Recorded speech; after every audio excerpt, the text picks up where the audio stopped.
Screen is on.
Welcome to the First Unitarian Church of Worcester, Massachusetts.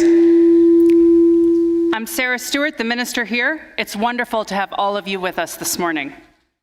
I'm leading worship this morning with our Director of Music, Allegra Martin, our Assistant Director of Faith Development, Abigail Hannaford-Riccardi, and Avilo Buxton, our broadcast tech.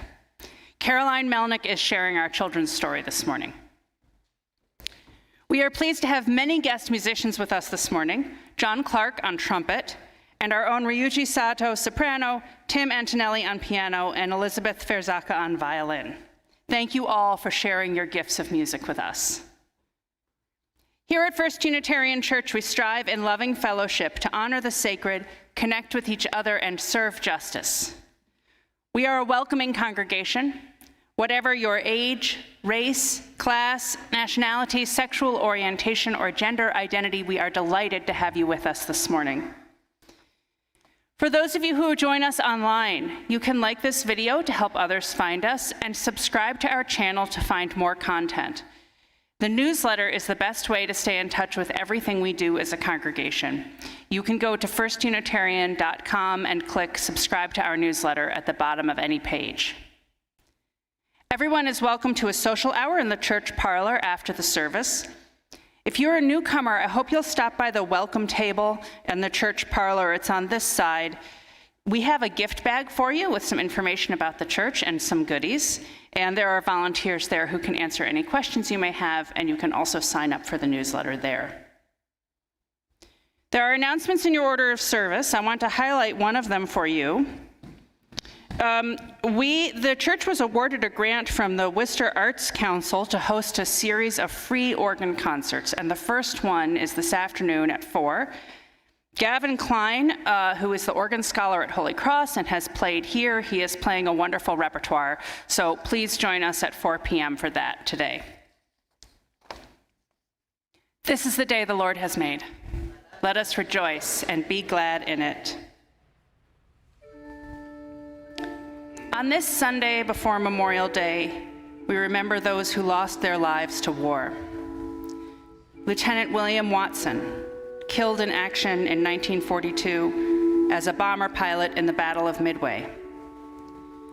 Friends who died in the Vietnam War, and those who died of addictions after their service. Army Corporal Thomas Hilbert died in Mosul during Operation Iraqi Freedom. Private Thomas Frederick Keating, killed in action in France in 1944. William Bouchard, who served in World War I.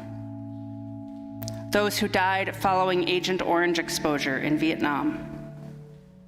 And we remember, too, all of our beloved dead, our loved ones who served in our nation's time of need, our immigrant family members who taught us what it means to be an American, and all those who live on in our hearts, whose names we say aloud now.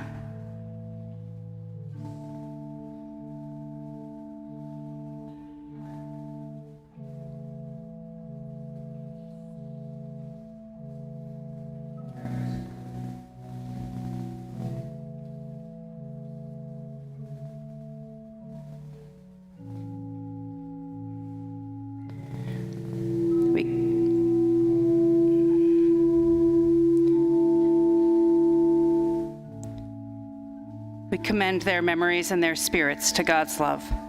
Amen.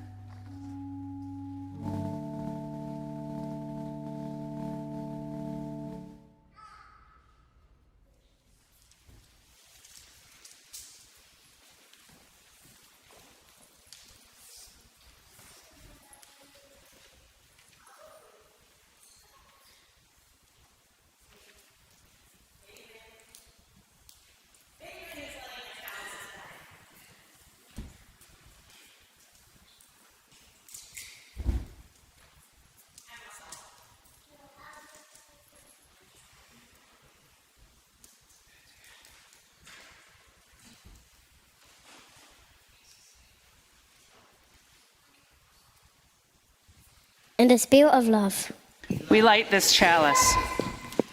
Please rise in body or spirit to renew the covenant of our church with the words printed in your order of service and appearing on your screen. In the love of truth and in the spirit of Jesus, we unite for the worship of God and the service of all.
states, the Confederacy, the North wanted to keep the country intact, both North and South, and to ensure that all people were equal by abolishing slavery. The South did not agree, and these states sought to establish themselves as their own countries, separate from the North.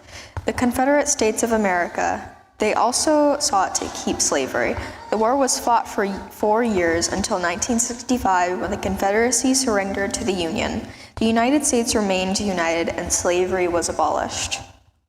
Memorial Day, originally called Decoration Day, was established to honor those who gave their lives while fighting in the Civil War.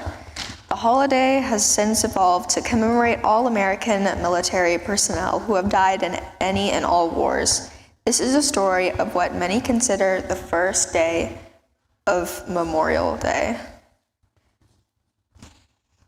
9 days in a row, Papa up early and gone again. I still can't go with him though, he said. Eli's school where we need to be, reading and counting, but I am counting, right here, 9 days. Not following after Papa is harder than holding a hot potato in my hands. He said important work has to be done, man's work. I rose on my toes then, pushing out my chin, stretching as tall as my 10-year-old self could, but it made no difference. I imagine him out there standing up to folks who spit in our faces, call us names, or try to run us out of our homes, mad because we aren't enslaved no more. Or I think of him putting out fires and keeping order with the 21st Colored Infantry, Union soldiers, brown like us, who marched up meeting streets, holding their heads high in victory, especially the ones who'd been enslaved here in Charleston. They were some of the first to come when the mayor surrendered the city to the Union. No use begging to follow Papa, though. Mama will only fuss. Eli, you now have the hard-earned right to learn, and it's gonna get you beyond. Master's locked away, learn in, 'cause knowledge is its own freedom. You're going to school, and no more words are getting spilled about it. Before the war, worry never let my insides alone. Always scared that Mama or Papa would get sold away, never to come back home. But today, Papa comes home as night covers the sky, almost looking worse than after toiling in Master's fields. But in those days in the fields are over, Papa said. Unlike some, we aren't going back because we aren't enslaved no more. We were diggin' and buildin' and paintin', he said after supper. Diggin', buildin', paintin'? But Papa isn't giving no more answers. Wake up, Eli. Today you're coming with me. Day 10, Papa said. Wake up, Eli. You need to see all the work we've been doing. We strut through the entrance, the Planters' Racecourse, where white folks used to watch mighty horses run before the war. But it isn't a racecourse no more. For a while, the Confederates made it a jail. Mama and ladies from church used to sneak food to the Union soldiers held prisoner there. Skinny and sickly, those men hardly had more clothes than the most lonesome slave. A newspaper man said that those poor souls had no covering but the sky, and that they were heartsick, homesick, sick in body, sick in life. All because they fought about slavery and our God-given right to be free. So, after the evening paper, Mama had learned to read in secret while enslaved. She promised, we'll share every morsel we got till we got no more. But the living are gone now, and the dead lie by our feet. Without a word, Papa and the other men get to digging, hammering, and cutting wood. Papa points to the fence where some of my schoolmates have joined their papas to. Help with the whitewashing, Eli. I drag my feet, though, wanting to stay by Papa's side, but he rushes around doing more work in a minute than he'd done in 3 hours on Master's land. An old usher from our church pushes a paintbrush in my hand, and I set to working too. As the sun beats our backs, the men sing in heavy, deep voices that rattle the dirt. Nobody knows the trouble I've seen. Nobody knows my sorrow. When the sun starts slipping behind the trees, they raise an arch. We've done good work for the soldiers who lost their lives for our freedom. The next morning, none of us colored children are going to school. This day is that important. We wore our best clothes and gathered bunches of flowers. Black faces, more than I've ever seen together, filled the streets with bouquets, crosses, and wreaths. I get to carry the flag, right out in front. I stomp, knees high, like the important colored soldiers did up Meeting Street. The quilt of black, brown, and white faces and lines stretching longer than a mile, we cross onto the old racecourse, singing with our fullest hearts. John Brown's body lies, moldering in the grave, but his soul goes marching on. Although we sing about John Brown, we are really singing for all the buried Union soldiers. Thousands of hands sprinkle thousands of spring blossoms. The graves become a bed of petals and tears. The flag flaps in the breeze when I hand it off, as if waving goodbye to the Union soldiers finally at peace. Pastors preach sacrifice, abolitionists proclaim freedom, and officers bay at us to remember. Even though we are sad, we are celebrating too. My heart rests easy now. Me, Mama, and Papa can't never be sold away no more, and I'm getting my schooling, its own freedom, like Mama said, so my insides feel all good. And the moon rises as we leave the race course.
I invite all the Faith Development youth to join us in our Creative Sunday.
Please join me in the common prayer printed in your order of service and appearing on your screen. Grant peace to our land, O thou eternal source of peace, and so guide our nation that it may ever be the advocate of goodwill and equity in the world's councils. Let justice reign within its borders, health and happiness within its homes. Strengthen the bonds of friendship and fellowship between the inhabitants of our country and those of other lands. Implant virtue in the souls of all, and let the love of thy truth hallow every heart. Amen. Please continue your own thoughts and prayers in silence.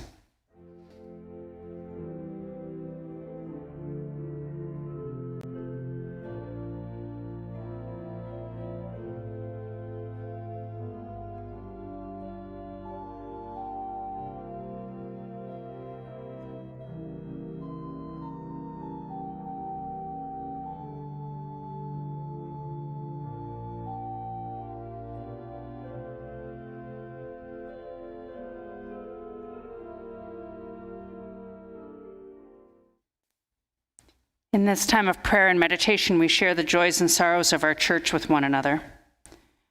Ellen O'Neill Waite lights a candle of healing for her brother-in-law, Bob Gott, who had complications after a cardio stent.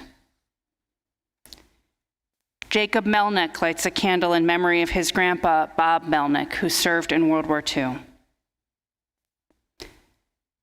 Bill Ruggiero lights a prayer of hope for the Celtics, that they win their last game against the Heat.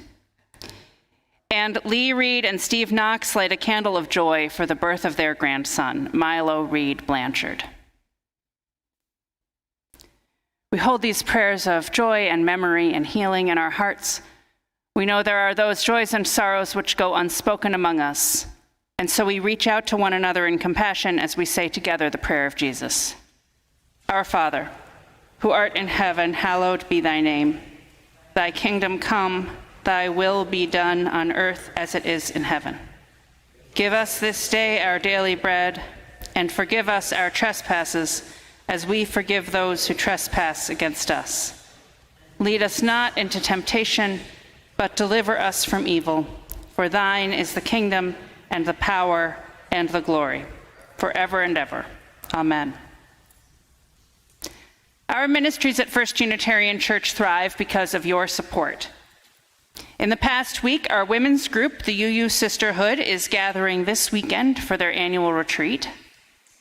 Members of the Buildings and Grounds Committee have been hard at work doing building repairs and working to hide the live stream wiring here in the sanctuary. And we have donated the use of our building for community meetings hosted by Worcester Interfaith. The ushers will receive the morning's offering, or you may scan the QR code in your order of service.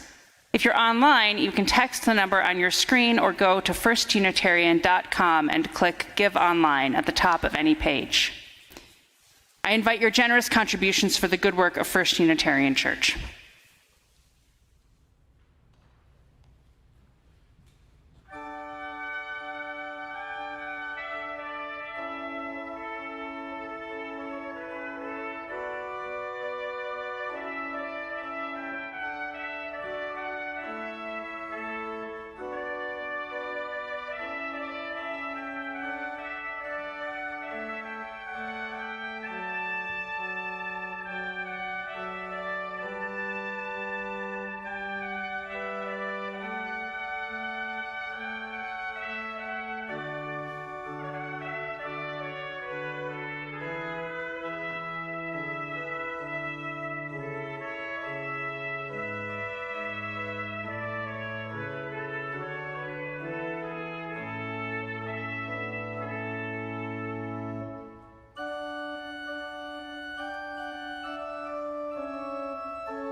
Our first reading is from the prophet Micah, chapter 4.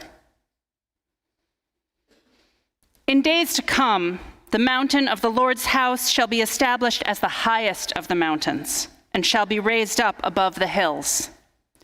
Peoples shall stream to it, and many nations shall come and say, "Come, let us go up to the mountain of the Lord, to the house of the God of Jacob, that he may teach us his ways, and that we may walk in his paths.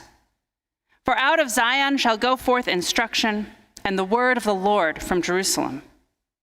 He shall judge between many peoples, and shall arbitrate between strong nations far away. They shall beat their swords into plowshares, and their spears into pruning hooks. Nation shall not lift up sword against nation, neither shall they learn war any more. But they shall all sit under their own vines and under their own fig trees, and no one shall make them afraid. For the mouth of the Lord of hosts has spoken." Our hymn is number 119 in your gray hymnals, Once to Every Soul and Nation.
Please be seated. Our second reading is the poem September 1918 by Amy Lowell. This afternoon was the color of water falling through sunlight. The trees glittered with the tumbling of leaves. The sidewalks shone like alleys of dropped maple leaves. And the houses ran along them laughing out of square open windows.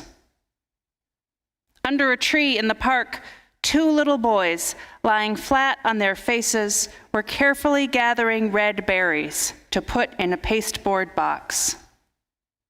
Someday there will be no war. Then I shall take out this afternoon and turn it in my fingers, and remark the sweet taste of it upon my palate, and note the crisp variety of its flights of leaves. Today I can only gather it and put it into my lunchbox, for I have time for nothing but the endeavor to balance myself upon a broken world.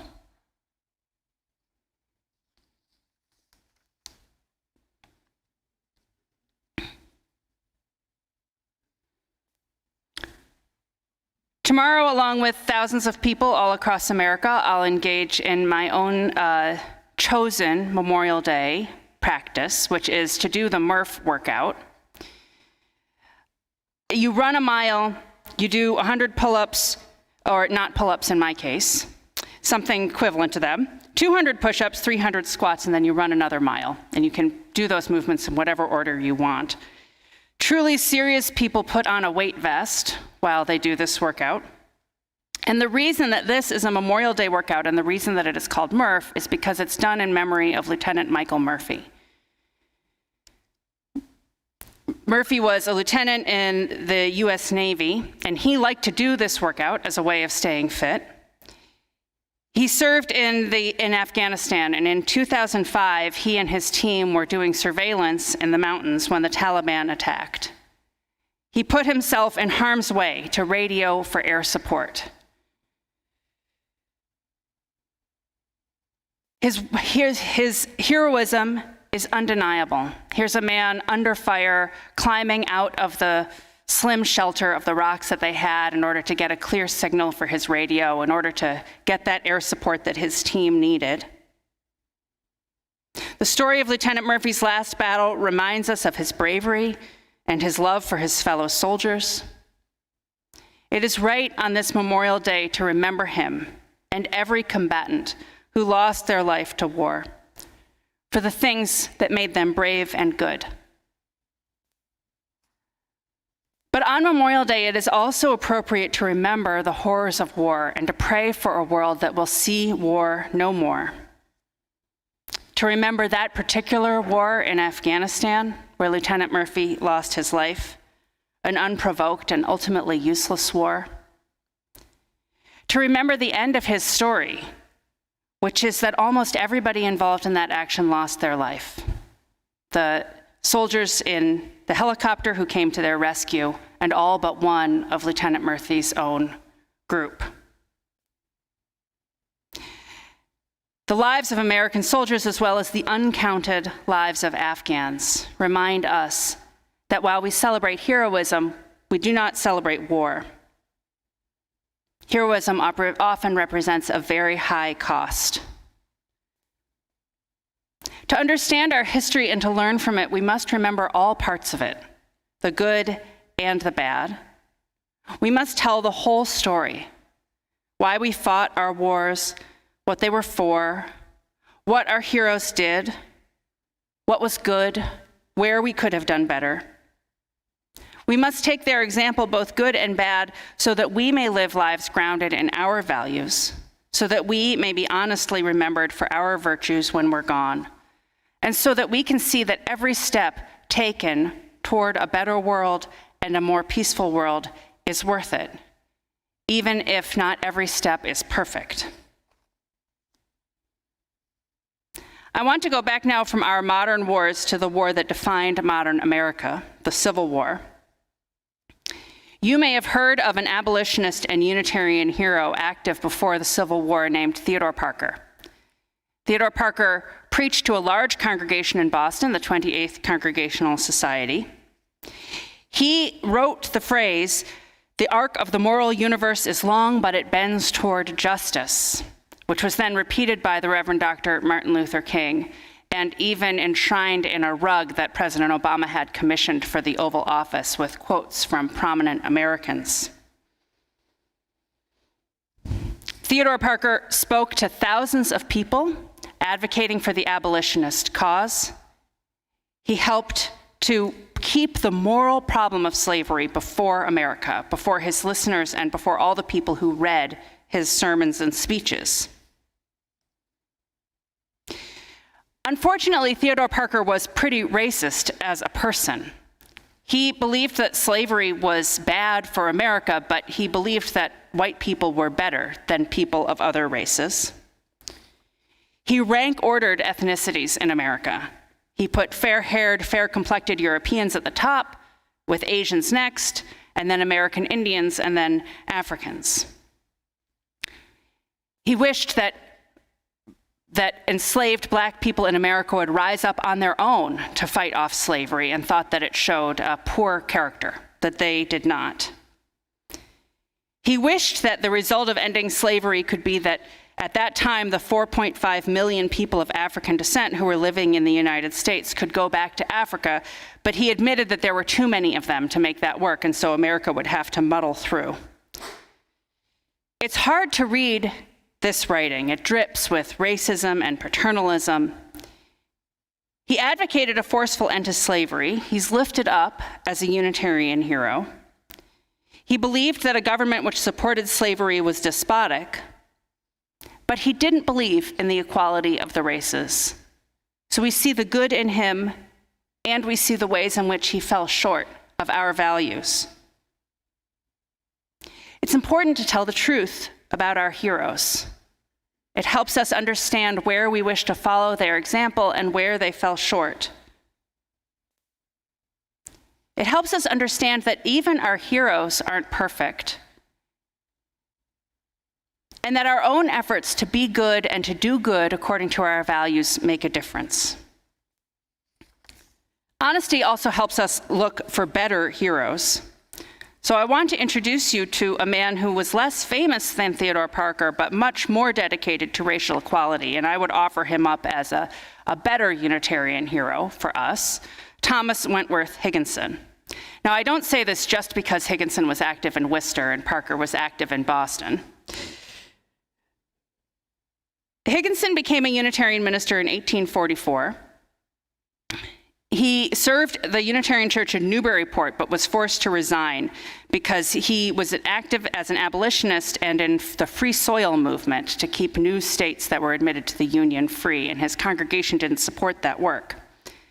But meanwhile, here in Worcester, abolitionism was boiling in the Unitarian community here. A group of people in the 1840s wanted this church, First Unitarian Church, then called the Second Parish, to explicitly put abolitionism into its covenant. And our covenant at the time was not the covenant we say today. It was a lengthier covenant that really spelled out some beliefs about God and Jesus and the theology of the church. And the church had been saying that covenant since its founding in 1785. So when a group of people came to the leaders here at this church and said, well, we want to include abolitionism in the covenant, after some thought, the leaders here at Second Parish said, we're not going to change the covenant, but we'll support you in founding a new church. Those activists founded the Church of the Unity, which had a building on Elm Street. Unfortunately, it's not there anymore. That building was dedicated in 1846. Edward Everett Hale was their first minister. We have his chair is in the Bancroft room. He was one of America's first science fiction writers, among other things. But even that church was not radical enough in its support of the abolitionist movement for some people. And so yet another group of Unitarians in Worcester founded what was called the Free Church.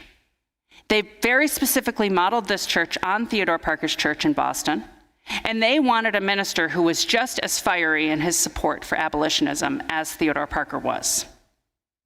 So after much pleading, they convinced Thomas Wentworth Higginson to come and be their minister in 1852.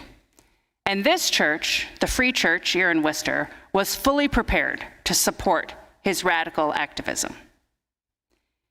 In 1854, Higginson attempted to forcibly free Anthony Burns, an African-American man held in a Boston jail under the Fugitive Slave Act.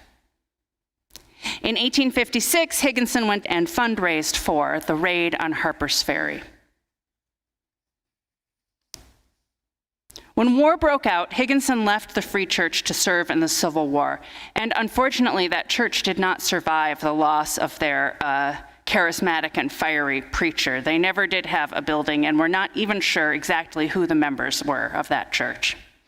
Although it looks as though there's quite a lot of overlap between the people who are likely to have been members of the Free Church and the people who were also advocating for women's rights here in Worcester. Higginson served first as an officer in Massachusetts, but then he accepted the position that came to define his life, serving as a colonel for the 1st South Carolina Volunteers, which was a freedmen's unit. Now, the army at the time was not an anti-racist institution, and they believed that free black soldiers could not serve with the same dignity and honor and courage that white soldiers could. So this unit wasn't assigned to combat duties. Higginson said a lot of what they did was bushwhacking. But he pointed out they often did it under fire, and he commended his men for the bravery that they showed. He believed that they ought to receive equal pay, and that if they had served in combat roles, they would have acquitted themselves honorably. Higginson believed in the full humanity of Africans and African Americans. He thought there should be black officers and equal pay. He valued the various cultures of his men. He wrote and recorded his war diaries and published them after the war, and he recorded the songs that the men sang, their cultures, their practices. He commended their courage. He wrote in these war diaries, "So far as I have seen, the mass of men are naturally courageous up to a certain point. A man seldom runs away from danger which he ought to face, unless others run, and each is apt to keep with the mass, and colored soldiers, using his language from the time, have more than usual of this gregariousness. I had men," he writes, "who were naturally daring, who really hunger after dangerous adventures, who had courageousness in their heart. Color meant nothing," he said. One of his fellow officers wrote that the best thing you could say about the freedmen was that they were intensely human. And Higginson lifted up that description and thought they ought to be treated as just as human as any other soldier. Now, we still look at some of Higginson's writings and wish that he were more enlightened. Like a lot of people in the 19th century, he thought that racial groups had inherent characteristics, such as strength or sensitivity, and that some races had more or less of these than others. He tended to elevate African people and people of African descent above people of European descent. We know now through genetics that this just isn't true, that there are not, personal characteristics don't come along with skin color. But still, I find Higginson's ministry and his work in the Civil War inspiring. And I take two lessons from his stories, and for that matter, from the story of Theodore Parker. Our values might be judged as wanting by later generations, but it still matters to do what we can for human worth and dignity. We need to take the steps that we can take toward a better world, not let ourselves be stopped by the fear that we might not be doing it right or we might not be doing it perfectly. We need to listen to marginalized voices, the way Higginson listened to his soldiers. Hear those people who might know now and today whether a given community is doing enough for anti-racism, whether a given policy of our government is serving people equally. We need to remember their stories, like that story of the first Memorial Day. And it's important to tell the truth about our heroes. Our heroes are better teachers in their truth than in a myth about them. If we look back and we think that our heroes were perfect, that everything they did deserves praise, we miss the honest lessons of their lives. It's healing to tell the whole truth about the people we admire. You may have experienced this in a memorial service. Memorial services often laud the person who died. But if there was something difficult about a person, a relationship that was hard, something that they struggled with, it is healing in a memorial service to tell the truth about that person and about what they experienced. According to Rabbi Harold Kushner, we are saved by living according to our values, by coming to the end of our lives and being able to look back at our lives and say, that was a life well lived. One day, every one of us will be a memory, and we hope to be remembered for how we made the world a better place. We won't necessarily get it perfect, but that should not stop us from doing what we can for justice, goodness, and dignity. We can continue to work for an end to racism and an end to war.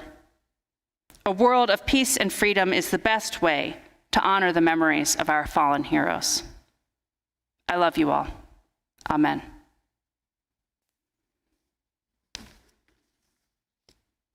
Our closing hymn is number 101 in your gray hymnals.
Go forth into the world in peace.